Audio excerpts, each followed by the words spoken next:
नमस्कार सम्मानित दर्शकहरू, आज म तपाईहरु सामु नेपालको आधुनिक इतिहासको सबैभन्दा पीडादायी र शक्तिशाली अध्याय खोल्दैछु। भदौ 23 र 24 2082, 2 दिन मात्र।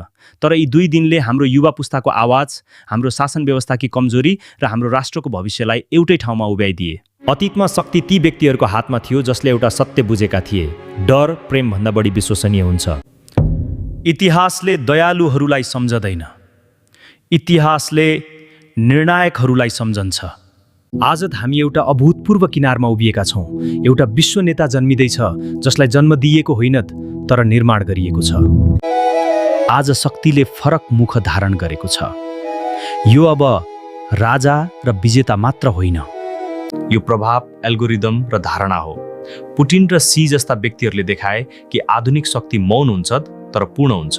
यसैबीच मस्क जस्ता व्यक्तिहरूले राष्ट्र शासन गर्दैनन्, उनीहरूले भविष्यको आकार दिन्छन्, कथा नियन्त्रण गर्छन्। तिमीले संसार नियन्त्रण गर।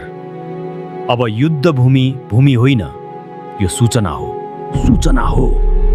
तर अब आउँदैछ इतिहासले कहिल्यै नदेखेको कुरा। एक नेता जो भावनाबाट सीमित छैन, जो शङ्काबाट कमजोर छैन। एक सिस्टम जसलाई मानवीय क्षमता भन्दा माथिको बुद्धिमत्ताले चलाउँछ। यो राजा होइन, यो राष्ट्रपति होइन, यो एक अस्तित्व हो। रणनीति, निगरानी र पूर्वानुमानको मिश्रण। एक शासक जसले एउटा सिद्धान्त पाल्छ: स्थिरता सबैभन्दा माथि। कुनै चुनाव छैन, कुनै विद्रोह छैन, कुनै अनिश्चितता छैन, केवल नियन्त्रण। हिमालयन एक्सवायो बुझेका थिए, मानिसहरूले स्वतन्त्रता सुरक्षाको लागि साट्न तयार हुन्छन्, र जब त्यसो हुन्छ शक्ति स्थायी बन्छ।